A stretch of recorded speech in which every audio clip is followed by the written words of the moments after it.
Today on Saltiness Isn't Bliss, we have recently lost a loved one, so this video is dedicated to and in memory of my mother-in-law. This is her here. And I have that very spider that we were painting pottery. We went and painted pottery a while back, and hubby hates spiders, so she thought it would be funny to paint a spider for him, which it was and is. We put it out and use it as a Halloween decoration now. So in keeping with the theme of the channel, I do want to kind of dive into some of my favorite recipes or dishes that my mother-in-law made. I do have one recipe of hers that I am going to share down below. So look for that. Once you are done watching the video, I'll have the recipe down below.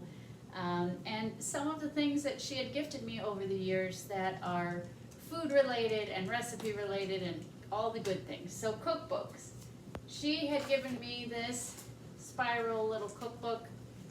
This is so neat because this cookbook, when my hubby's grandma, my mother-in-law's mother-in-law, was in an assisted living, at Christmas time they put these together and sold them, and it was a real nice combination of recipes that had come from all different residents of the assisted living, staff, and just all kinds of people that put together some of their favorite recipes, and I have gotten some great ones out of here. Another cookbook she gifted me was this 500 low sodium recipes.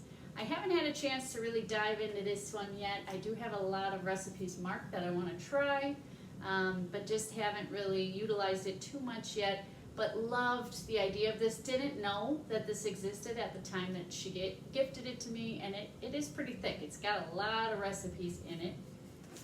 And then years ago I said, you know, I could really use a good spatula, something that's not real flexible and is just going to kind of keep its shape, hold strong when I'm stirring. This has a metal handle, has a real nice firm top that's not flexible, has a cute little color pattern to it. So she gifted me this and I use it very often. So I just wanted to share those things with you guys. Some of her recipes, my mother-in-law was a great cook. She was an amazing cook, and one of my favorite dishes that she made was lasagna. I don't know if I had ever had lasagna before I had hers and just fell in love with it. She made it the old-fashioned traditional way, so it took a very long time to make, and she made it pretty often too. And her noodles, when she got it out of the oven, would even have that little burnt, crispness to them, and I always loved that. She made something called funeral potatoes. Those I had not heard of or seen before, but it's, kind of like a casserole dish, if you will. Those are actually hubby's favorite. One of his favorites that she made as a side dish.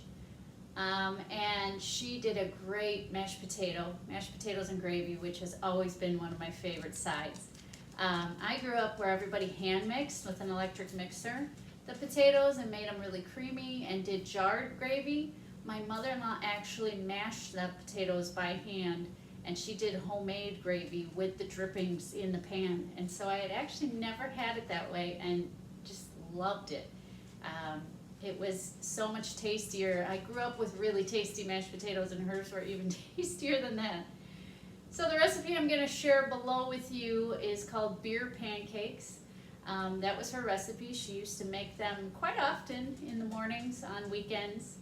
And when I first heard beer pancakes, that sounded like a really odd combination. I didn't think I was going to like it, and sure enough, I should have known because of how good a cook she was. I did really like them.